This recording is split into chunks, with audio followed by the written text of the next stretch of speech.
and welcome to the capital of Honduras, Tegucigalpa. I just arrived yesterday, so haven't had much opportunity to see around here.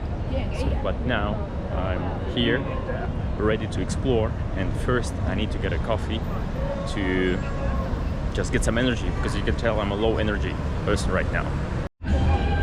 Bit of the streets of Tegucigalpa for you guys here.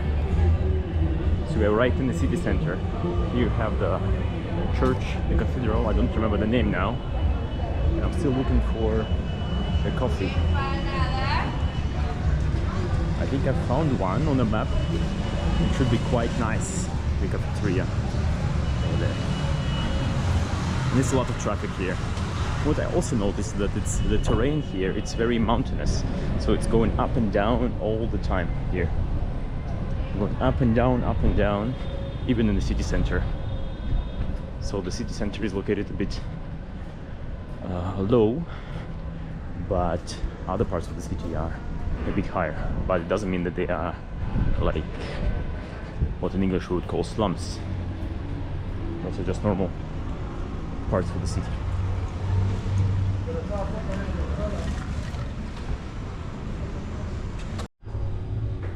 Take a look at this. Really nice.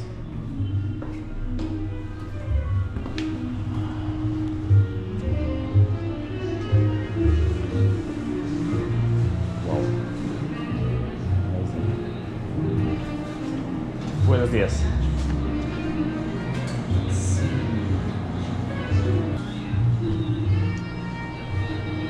Un americano, por favor. Sin azúcar, sin nada. ¿Cómo? ¿Algo más? No, solo eso.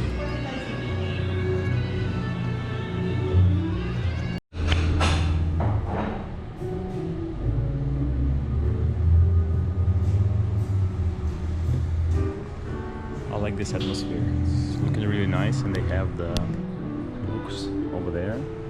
So it's called Café con Libros, so which means cafe with books. An ordered Americano, which costs 45 lempiras. Gracias.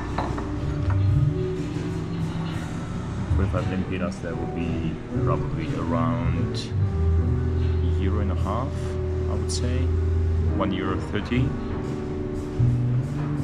which is still, even for Honduras, it's a very decent price.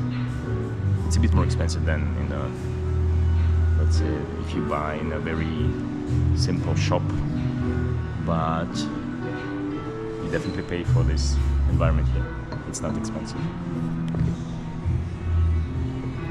Let's try and give this Honduras coffee a ranking.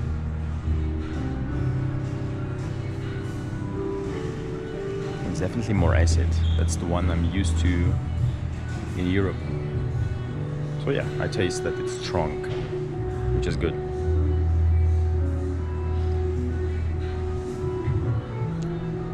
Yeah, I would give it 7 out of 10. But tastes good.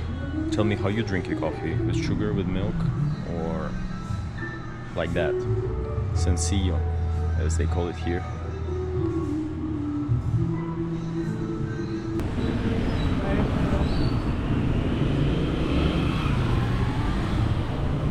Alright, now I feel much more energetic, and now let's go and check out the cathedral here. San Pedro, I think that's what it's called. San Miguel, Cathedral of San Miguel. Let's go there and check it out. So we are in the very city center. There are a couple of museums around here, and there is a central park right over there, straight ahead. So let's go and see. The guys selling stuff on the sides of the roads. I mean, that's what you see in every capital of Latin American country, as to my experience. It looks very similar, like this kind of square here, people selling food, phone cases, stuff like that. Lottery tickets also quite popular around here. A lot of lottery tickets here, actually. Let's go check out the San Miguel Cathedral, Catedral de San Miguel. here. Painting.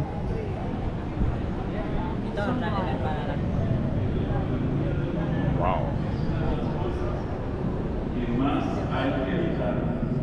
Al contrario, conténtense con lo que tengo, con una cierta austeridad de la vida, poniendo la confianza más en Dios que en el dinero ahorrado.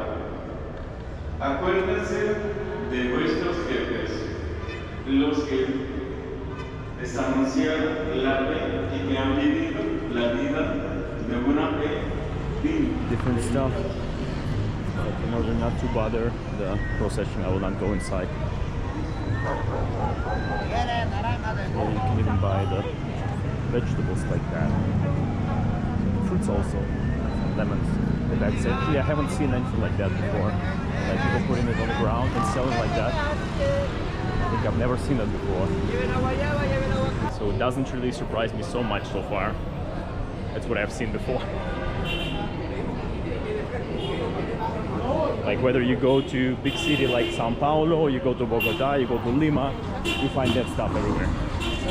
But I like it. I kind of like the atmosphere here, and the combination of the Latin American culture and the colonial culture, you know, it looks cool.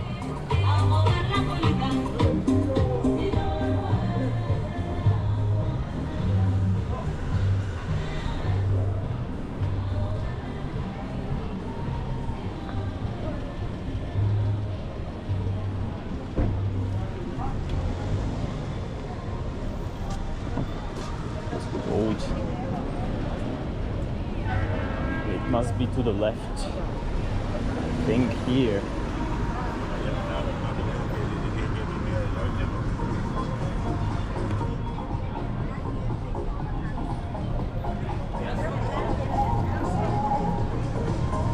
Oh, pardon.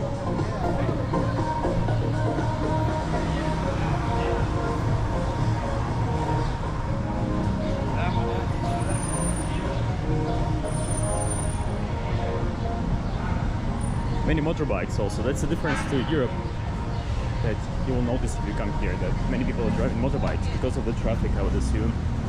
It's much easier to get around on a bike. You can get between the cars.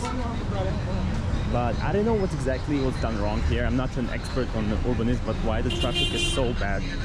It's just, it can be really horrible at times. And now it's 12:20, so that's the time when people go out for lunch, mostly. So many people take cars to go for lunch.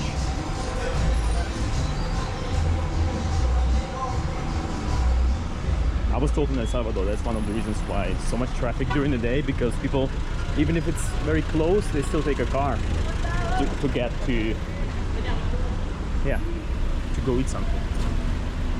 Let's see. I think this must be the old presidential house. So here you have two different periods, two different forces, two different cultures. One for the Federation and the other one for the indigenous people fighting against the conquistadors here.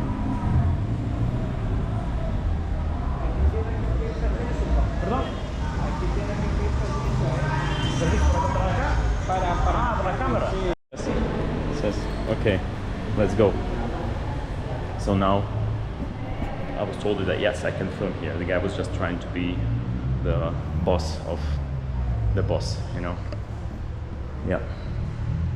So here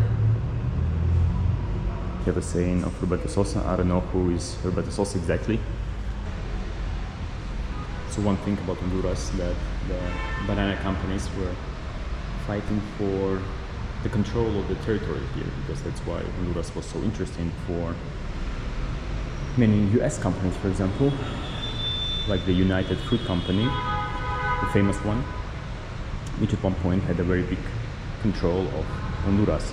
That's why the not so nice name of the Banana Republic, as we use it now, is a term for a country that is used for taking resources, let's say, by a foreign country and just interested, that other countries only interested in using the resources of that country that is not very well developed.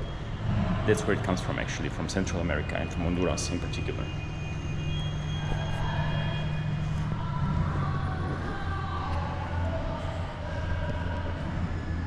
So here you have the ancient, not the ancient, here you have the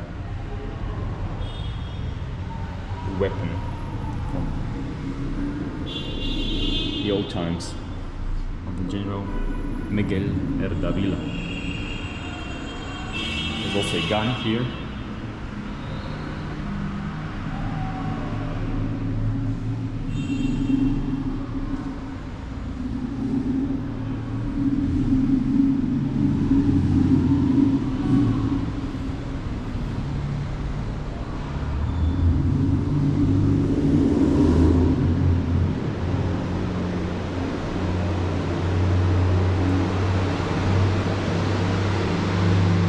It's not a real wall, it's just an image.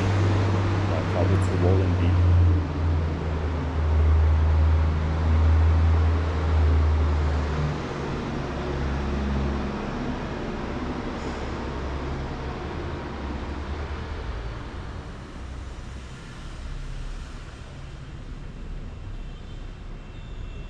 This was probably the presidential chair, I would assume so. And here you have the symbol, the pyramid, which you see a lot in Central America, by the way, like on the flag of Nicaragua also.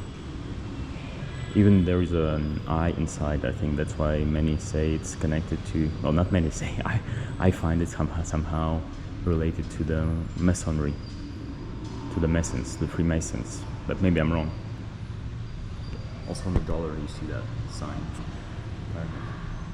There must be some sign. Some of you guys know what it actually means, why they put pyramid there. Let me know, please. Unfortunately, I do not see many explanations on where I am right now, but I assume it was some kind of a main hall maybe in that presidential palace, because it used to be a presidential house right here. So you have the objects from back in the days. I think that's where they would put the light, the candle, or the lamp rather. I would assume so, because you don't have any explanation on what's going on here. Unfortunately, with all those objects, but they do look like something for you when you put the lamp in, the oil lamp, you know, the old ones. We have this small table with a lady called Clementina Suarez, which was a poet, as I see here. Yeah, she wrote several poems here and lived for 89 years.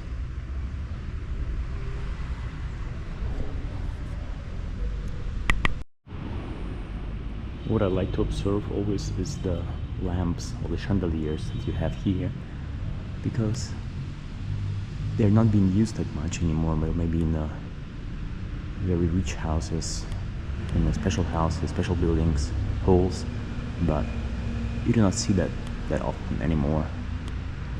But they do look beautiful.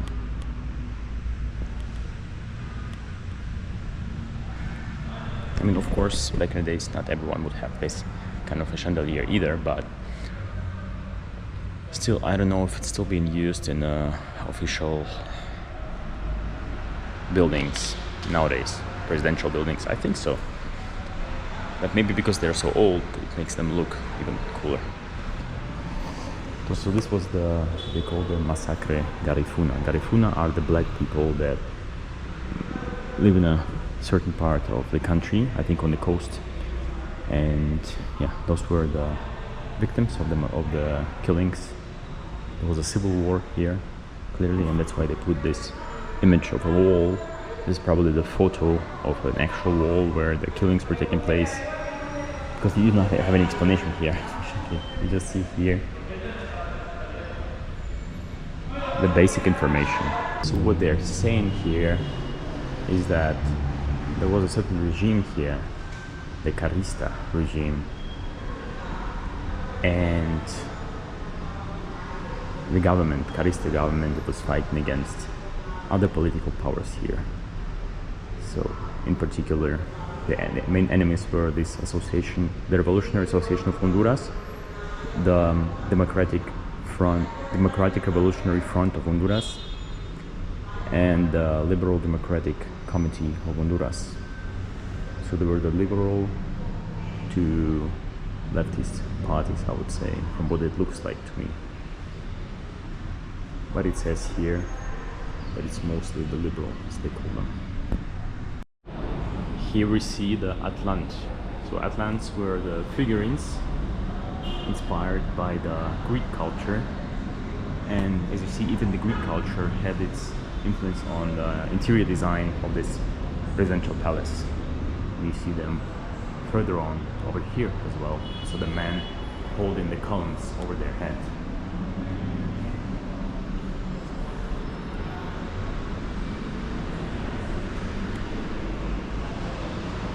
See if we can go in here. This is Ethnohistorical Archive.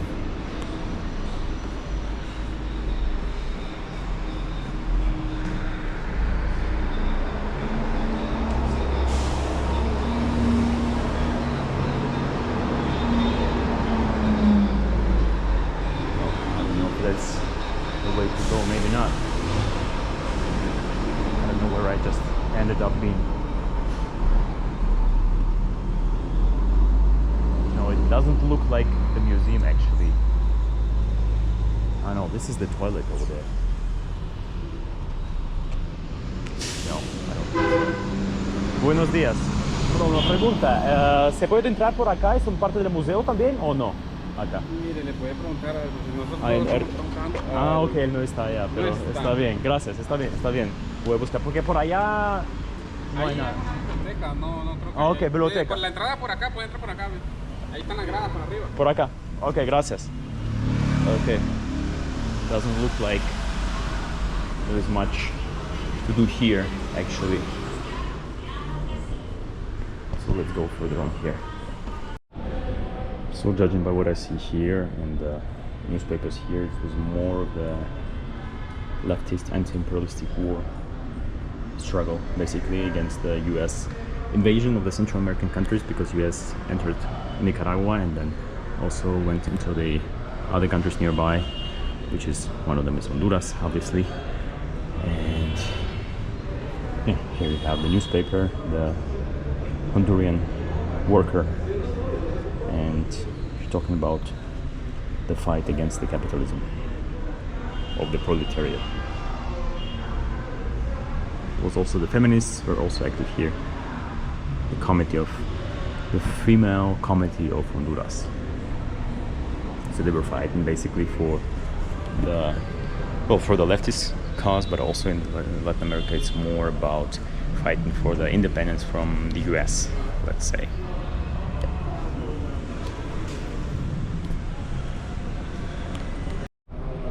So clearly many people were working for the banana companies, and here you have Puerto Cortes, which is in the north of the country, the coastal city, where they're loading bananas on a boat, and the demands of the strikers, so the people going on the strike, it was actually to have a syndicate organization, so like, as I understand, to have the work, what do you call them? The work unions, to have the work unions, 8 hours of work, code of work, so basically the rules of how the work is organized, and the right for health.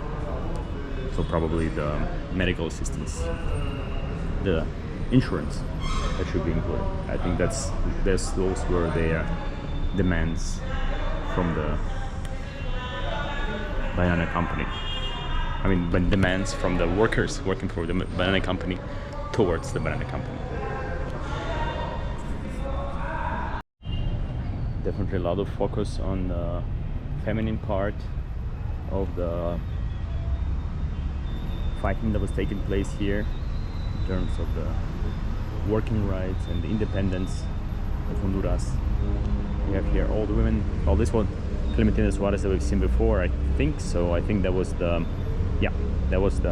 poet. You have Lucila, you have Olympia over there, and you have Paca right here.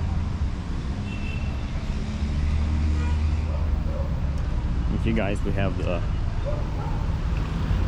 view over the bridge over there. I don't know what the hell is going on with the crates hanging from the bridge over there. I don't know if you can see them, but damn, it does look good right here in this part. Yeah, it's maybe not the most beautiful view, and it doesn't smell so good. I must be honest. Sorry, Honduras, but these brown waters do not make me feel excited. But at least if you look at the building here, it looks nice. Just don't look in this direction, guys, and you'll be fine. And smell in this direction also. Because I mean, the city does have its beautiful parts, but it's not everywhere like that. And I mean, something like that, like with those crates over there, it's something that the government can fix pretty fast, honestly. I don't know exactly why they are there. I assume it's for the vendors, but you don't have to hang them like that from the damn bridge, because you are ruining the whole view right here, and it looks awful, and all the trash are there. It smells like sewers. So definitely there is some space for improvement right here in this place. But I'm open to exploring more of Honduras and seeing if there are more beautiful places around here in the capital of Honduras, because I know there are beautiful places outside of the capital, but let's see. I mean, at least I enjoyed the coffee today in the morning, that's I can tell you for sure. So I'm looking forward to seeing more of such places and nice places.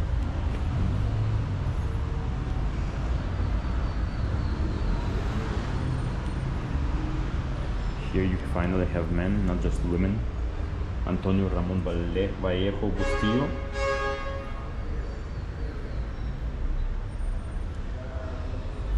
He was the founder of the National Archive of Honduras. So an important man. Here you have Senor Marco Aurelio, almost like Marcus Aurelius, the Roman emperor. Marco Aurelio Soto was a politician, Honduras politician, back in 1876.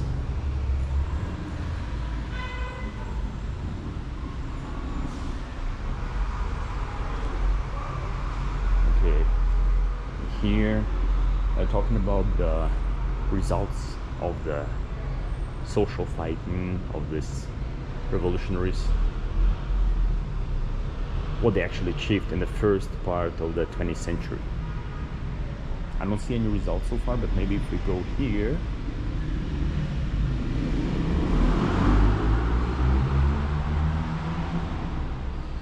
well, they're basically people protesting against United Fruits company, the US company that was exporting or importing fruits, mostly bananas from Honduras.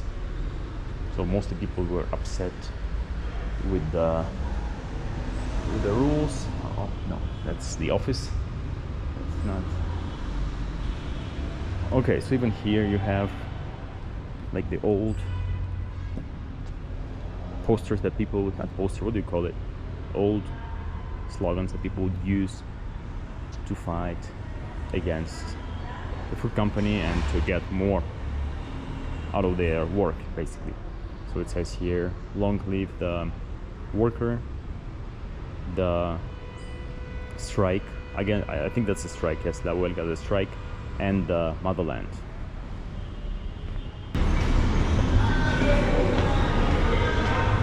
The old marmor stairs here, the feminine sculpture.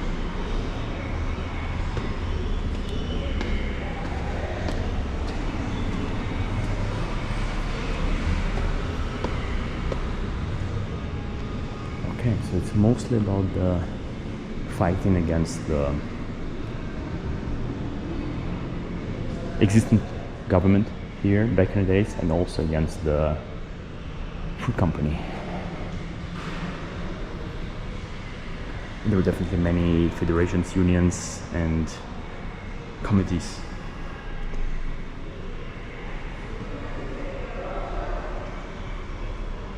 So yeah, it was very much left-leaning,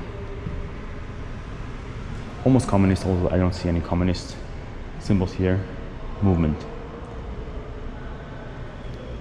So those were the victims. So all those people, they actually disappeared. There's something you see also in Latin America. I've seen in Colombia also people talking about that people do not get killed openly, they just disappear. So basically what normally happens, the government would send police forces or special police, secret police to get them, and then they just disappear and they're never found. Nobody says that they're persecuted or killed. Nobody knows anything. They just disappear and nobody ever sees them again.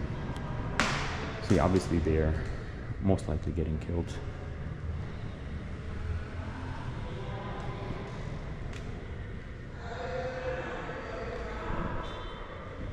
Because clearly if they kill them openly, then the government will have to explain why they did that, and there has to be a certain reason, there have to be proofs for that. But if they just disappear, well, the government can say that they have no idea what happened to them, right? And from what people tell me, again, I'm not an expert on Latin American politics, and I don't live in those countries, but what people tell me that it happened even several years ago in different countries like Colombia, for example. Here you have a viewpoint which is a bit higher, and you also have the, let's see which direction it is, you also have the statue of Christ here on all the mountains, which looks a bit similar to the Rio de Janeiro Christ, the Retendedor, or what do you call him? It must be, I assume, somewhere over there, but I don't see him right now. Okay, I just checked the map. Clearly I do not see Christ because he's over there, actually, in that direction, behind the building. So that's why we cannot see him from here. But maybe we can see him when we get upstairs, but I don't know if we can go there. Anyway, let's go and see. But I must say it's very confusing the way it's organized here. It's really chaotic, and you do not have any signs, or barely any, explaining the route, like where you go, and there are people working here literally, so it's not that it's just a museum.